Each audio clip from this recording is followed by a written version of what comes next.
Welcome to the Festival of Storytellers.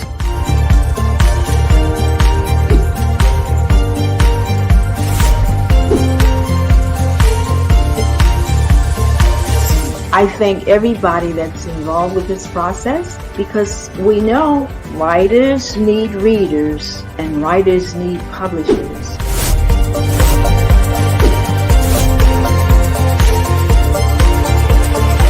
Experience is not about the publisher, it is about us, the authors.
Good afternoon. My name is David Witherington Stewart. I'm 85 years old, a Florida author. I've written 5 novels and 1 memoir. And today we're going to talk about my 3rd novel, Serious Consequences. Serious Consequences begins where Within the Wind lets off. And we have a woman who had a hantavirus and is in a coma after the hurricane. She wakes up from the coma and finds out that her house is destroyed, her husband is in jail, her son is up with a in-law that she doesn't like, and all of her assets have been frozen by the federal government. First slide, please. The PowerPoint, please. And one of the things that she encounters is the system of global crime and justice. Her husband, LaDamian, was with the transnational crime syndicate. And what happens in the story is that she finds out a lot of information that she goes to The Hague to testify before the International Court of Criminal Justice. Next slide, please. This is the cover of what it looks like. And the reason that Aggie's face is kind of blurred out is because she ends up going into witness protection. And we're trying to show that on the cover. Next slide, please. The transnational crime has been around forever, ever since there were nations. And basically what makes transnational crimes what they are is that they cross boundaries. They cross the boundaries between nations. They involve several nations. As a matter of fact, some nations are considered criminal organizations in and of themselves. And when things pass between nations, the individual nations can't necessarily solve them. And the thing you have to do is find out who is responsible, because just trying to put a suit against a nation isn't going to work too well unless another nation agrees. But if you can find the individuals responsible, you can take them to the International Court of Justice. Next slide, please. So what does transnational organized crime do? Well, it's into a little bit of everything that you can think of that's criminal. They're into human trafficking. Human trafficking covers a lot of areas. It covers taking people from one nation to another, for slavery, for bondage of various types. Of course, involves a lot with the prostitution market. And it basically is anything that involves the transportation of people, either for money or against their will. It also involves things like weapon trafficking, taking weapons from one place and selling them to another nation for purposes of terrorism especially, or for other nefarious purposes. It involves money laundering. Money laundering can be quite complex because money laundering can involve legitimate organizations, but using criminal money to clean it by basically giving to legitimate organizations for work done, or just to pass the money through and make it clean, to make it usable and untraceable. It involves things like moving gold around. Um, there are many things that transnational crime is involved in. Of course, one of the things we're very familiar with is the drug trafficking. Sounds like a recipe for disaster. Well, it is. It is. And of course, in my book, Angel of Mortality, the transnational crime basically becomes a terrorist organization. Hi, Bob. Good to see you here. So, transnational crime. Hi. Hi, Lon. Good to see you too. Transnational crime covers a whole raft of things that happen wherever I am. Well, I'm in Florida, right, like it shows on the screen there. Um, it's a little bit chilly here today, but other than that, it's very nice outside. Uh, Next slide, please. Local justice is hard enough. It'll be more exhausting when you zoom out and make it national, then international. Yeah, it very definitely is. Because so many things regulate international justice that don't regulate national or local justice. And I'm going to get into those a little bit more. Aggie testifies at the International Court of Criminal Justice. What happened was that through her husband's job with the Transnational Crime Syndicate, she attended many meetings, and she's able to verify that these people were at these meetings or in these locations, and basically place them with the people who committed the crime, which makes them criminals. And this is a part of the evidence against them. Of course, there has to be a whole lot more evidence in order to actually bring them to justice. But Aggie's testimony is critical because it puts them in a time and place, and also because she knows an awful lot about what was going on at the meetings. She was there with other wives and girlfriends and so on like that, and they get an inkling of what's going on, even though they're not directly involved. And she has a lot of testimony to bring there. Thank you. Thank you, Jean. Um, but it does have to be against the individual. So she's there in The Hague for a long period of time. Thank you. Thank you, Victoria. And during the time that she's there, she's under witness protection, basically from Europol. You know, there's Interpol, which covers the whole globe, and then there's Europol, which basically covers Europe. And of course, The Hague is in the Netherlands, which is in Europe. So she's under their protection. Next slide, please. The transnational crime syndicate is worldwide, as it more or less says. And some nations, some governments are basically considered transnational crime syndicates, members of the syndicate in and of themselves. I think you can see here Somalia is one, and there's several others, but it kind of depends upon your definition. But some of them are, North Korea is considered a part of that. But basically, it's the whole system that deals in money laundering, human trafficking, smuggling, all kinds of enterprises like that. And whole governments are guilty of doing this. But you can't bring a government to the International Criminal Court of Justice. You can only bring individuals, because what do you do to punish a whole government? There's a different organization for handling that. Next slide, please. And that organization is the World Court, or the International Court of Justice. The International Court of Justice has many judges. No two judges can come from the same nation. They represent all kinds of religions, ethnic appearances, and so on.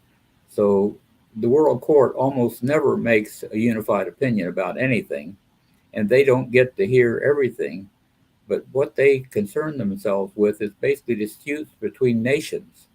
This can be over boundaries, it can be over resources, it can be over things that basically concern one nation having an argument with another nation. And the thing is that the World Court will only hear those things if the Security Council allows it. Well, as we know, the Security Council has members who can basically exercise veto power. So even if you were to bring, for example, a one nation were to go and try and bring China to account for the genocide that's happening in Tibet, they're going to veto it in the Security Council. It's never going to come up before the World Court. And every one of the nations that has veto power has exercised that at some time or another. So it's very difficult to bring any kind of a case against Russia or the United States or Great Britain or China or a nation like that that has a veto power in the Security Council. But what Aggie does, she consults with a representative from the World Court about some of the practices, particularly in money laundering, that go between nations and some of the non-government organizations. Because one of the things that can happen is that there can be an international charity, and it can receive money and use it for a charitable cause, and basically farm that money out to, hi Carmen, learning how the world is quite interconnected. Yeah, it certainly is. There's a lot of things that interconnect the world. And of course, one of the things that has upped the rate of international crime and transnational crime syndicate is the communications that we have, the international communications and the travel. But at any rate, what Aggie consults with the World Court about are some of these non-government organizations that can basically get money from the crime syndicate, use it for a legitimate cause, farm it out to some contractors who are basically committed to the syndicate in one way or another, and through that basically cleanse part of that money and return it back to the regular financial scheme. So there's a lot of things that she knows about that go on because her husband was very deeply involved in all this. Now, what happens with Aggie is that when she comes out of the coma, she finds that her husband has left her a thumb drive that has on it all the information about the transportation that's going on of money for money laundering, the transportation of goods for human trafficking and for weapons smuggling, and all these various things because he was basically in the position of scheduling all this kind of thing, all the logistics, and also a lot of the financial maneuvering. So she has an awful lot of information on this thumb drive that she turns over to Interpol, and Interpol analyzes it. And using the data that Vladimian supplied through this thumb drive, they're able to bring a lot of these criminals to the International Criminal Court of Justice and put them on trial. So Aggie just supplied certain information, but a lot of the information they use in testimony is from the thumb drive that Aggie recovers that her husband left behind. Next slide, please. So what happens, and the reason it's called Serious Consequences, Aggie and her husband have lived pretty high on the hog off of the criminal syndicate for more than 10 years. But now she is under threat for her life. As a matter of fact, there is an attempt made on her life while she's at The Hague. So when she comes back to the United States, they realize that they have to put her under some kind of witness protection where nobody will be able to find her. And she has actually been under witness protection with a friend of hers. And she even has to desert that friend, leave her parents, and she goes into witness protection with her son. And she disappears from anybody's knowledge, from her parents or her husband or anybody. And they train her, and she becomes a bookkeeper for a school up in Indiana. And that way, no one can find her, no one can get to her. And basically, she was allowed to testify, and she puts over 20 criminals, international criminals, into jail through her testimony. So that basically is what the book is about. Now, do people have questions? Thank you.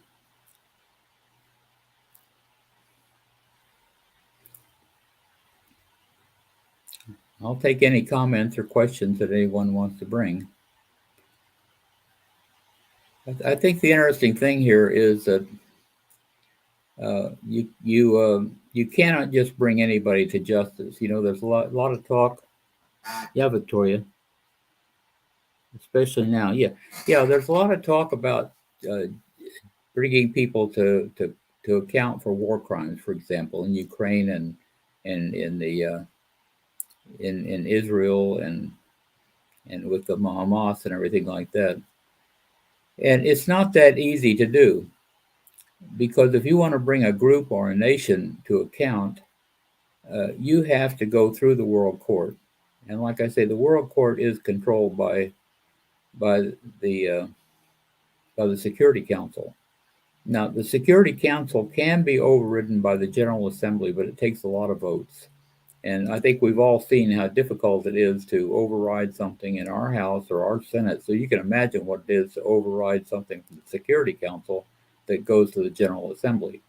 There's not going to be very general agreement on doing anything. So even though you talk about getting war crimes and bringing people to account, it's really a very, very difficult thing to do because they basically have to agree to it. And if they don't agree to it, it is not going to happen. I think that when we put the United Nations together, it was a whole different world. We had just come out of World War II, and the alliances and so on like that were different than they are today. Russia had been on the side of Great Britain and France and ourselves in fighting the Germans, and of course, China had been totally different. They had been going on through their own war during World War II. So a lot of things happened with making the United Nations and getting it approved at that time that probably were not good decisions for the long run.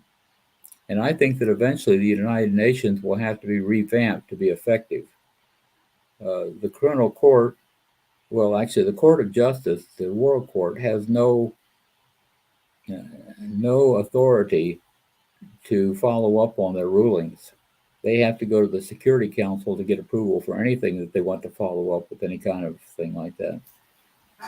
How does international witness protection even work? Well, actually, what's happening in The Hague when Aggie is there, she is also with a marshal from the United States as well as people from Europol.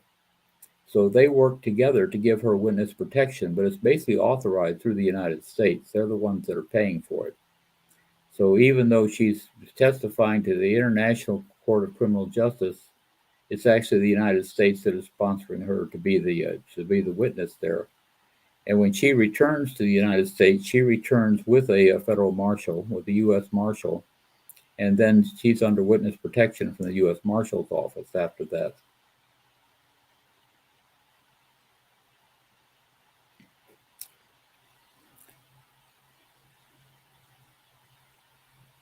That's a lot of red, so much red. Well, I'm not sure exactly what that means. I guess if you mean that there's a lot that can be done and can't be done, that's true. And I think eventually we will have to revise the whole system because more and more transnational crime is becoming the norm and not the exception. And more nations are availing themselves of some of the exceptions that come through the power of the Security Council and the lack of power in the General Assembly. So I think we're going to have a lot of revision in the United Nations before it becomes effective. And certainly the criminal courts, we've seen how they get tied up in the United States. You can imagine how they get tied up in international law. It's almost impossible to get anything done in any quick amount of time. Everything takes forever. And the Nuremberg trials were a big exception because at that time the whole world was turned on to making that happen. And Germany had lost the war. So not everything is going to happen like they happened with Nuremberg. There's going to be a lot of, we're going to have a big learning process before we actually have global justice. That's my opinion. And I have thought about doing a follow on book, by the way.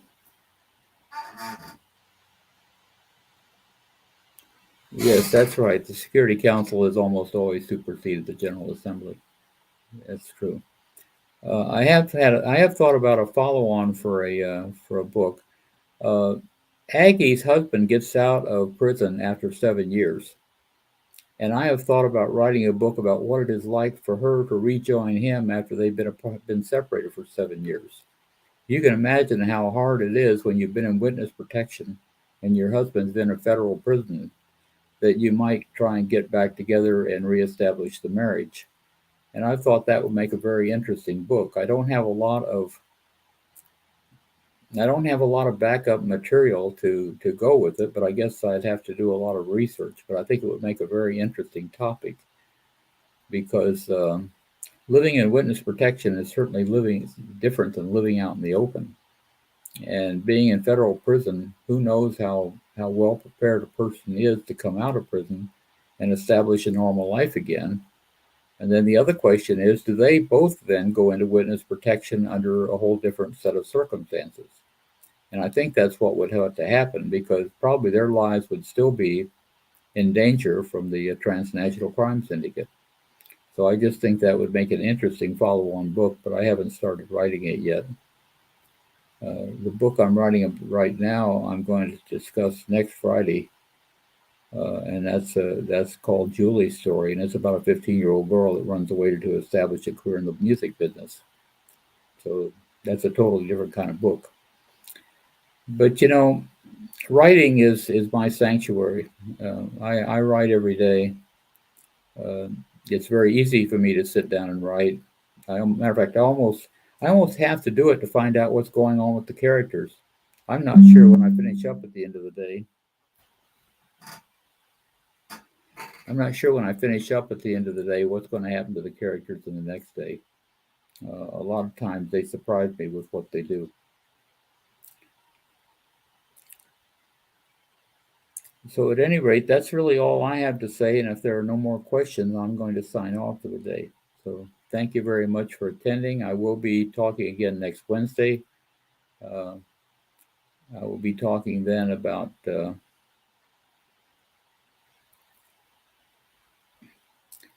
I'll be talking about another one of my books. All right. Well, I think it's easy for me to write, Bob, because I start with the characters, and when the characters become real, when they start doing their own thing, I'm just as interested as anybody else in what are they going to do next. And I think if you live with the characters like that, it makes it more interesting for the reader too, because they become real not only for me but for the reader. So I think when you start with a character, it makes it very easy to write. And you can even start with a character that you know. I have done that on some occasions. And the character doesn't stay like the person you know, but it's a starting point. It gives you a picture, it gives you an image.